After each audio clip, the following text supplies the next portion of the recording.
All right, today we are digging into something big, a really powerful, maybe even uncomfortable argument about where crypto is at right now. We're going to explore this idea that the original cypherpunk dream, well, it wasn't defeated, it's actually being consumed from the inside out. Let's get right into it. Okay, so right out of the gate, the argument here is pretty stark. It's not some external enemy that's changing crypto. It's a transformation from within. The threat isn't a government ban or some catastrophic hack. Nope. It's this slow, steady process of being swallowed whole by the very system it was supposed to overthrow. So what does absorption even mean here? Well, it means the wild, untamed frontier of crypto is getting tamed. The tools of traditional finance, indexes, tokens, securities, they've been used to package up the revolution and sell it. And in the process, it's completely changing what it is. So to really get a grip on this, the source material points to 5 new pillars of power. The argument is that these entities and individuals have created a whole new, very centralized chain of control that dictates pretty much every move the market makes. We're going to break down each one. First up, let's look at the financial heart of this new ecosystem. We're talking about the entities that now act like a central bank and a high profit, shaping both how the market works and what people believe about it. So the argument here is that Binance isn't just an exchange. It's become the de facto central bank of crypto. I mean, its sheer size gives it this unbelievable influence over global prices and liquidity. Basically, when Binance sneezes, the whole market catches a cold. And just to put this into perspective, we are talking about $65 to $70 billion in trading volume every single day. This isn't just a big player, it's like a gravitational center that the entire altcoin universe, that's all the cryptos besides Bitcoin, just orbits around. And, when you have that much power concentrated in one place, you get massive systemic risk. The source lays out this hypothetical but totally plausible scenario. A single point of failure on Binance could trigger a huge cascade of liquidations, causing assets that are supposed to be stable to completely break. The dream of decentralization smacks right into the hard reality of a single critical point of failure. Okay, so let's shift gears from market mechanics to the market story, its narrative.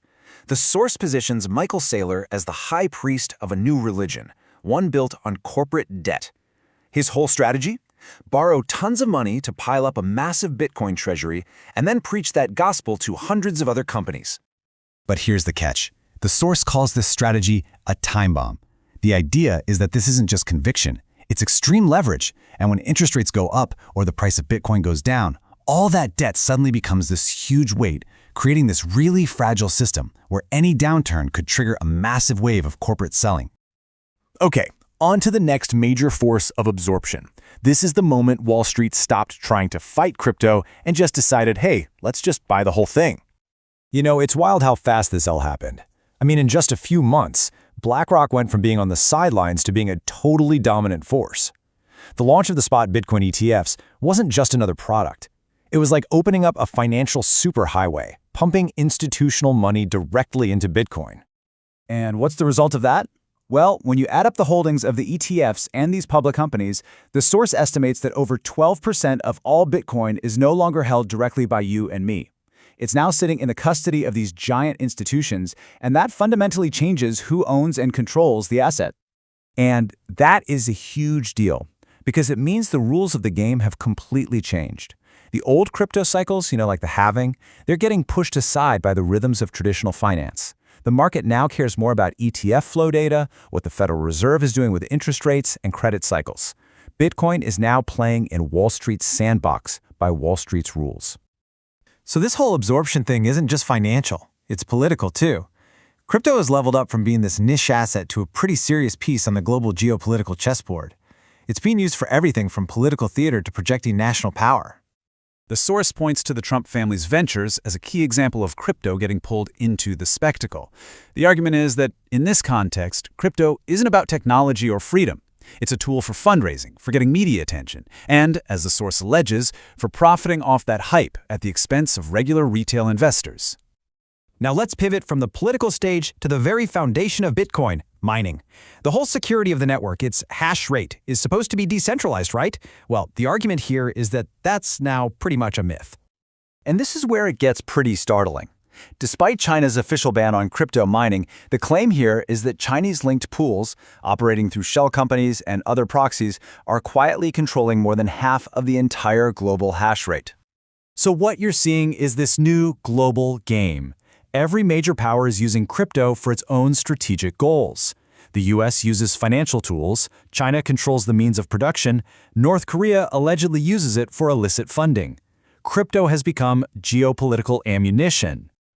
Okay, all of this, the financialization, the centralization, the political games, it all brings us to the source's final and pretty sobering conclusion about the huge gap between crypto's original promise and where it is today. And so we come full circle, right back to these 5 pillars. It's such a powerful summary of how a supposedly decentralized ecosystem is now heavily influenced, if not outright controlled, by just a handful of centralized choke points. Each one has a different lever of power over the whole system. This right here is the core thesis. It's not that crypto failed, it's that the system it was trying to replace was way more adaptable than anyone thought. It didn't break the system, it was just digested by it. It became just another asset class, another political tool. And this just lays out the contrast so clearly. The dream was a new chain of freedom, a way to opt out of the system. The reality, according to this argument, is a new chain of control. The goal of destroying the system, well, it ended with crypto becoming just another part of it. And that beautiful ideal of individual sovereignty, well, that became just another entry on a corporate balance sheet. And that's really the question we're left with, isn't it? In this new era of absorption, has the fundamental purpose of crypto been lost? Is it still a tool for individual sovereignty, or has it just become another volatile asset for the old system to play with? That's the heart of the debate. Thanks for joining me for this Explain.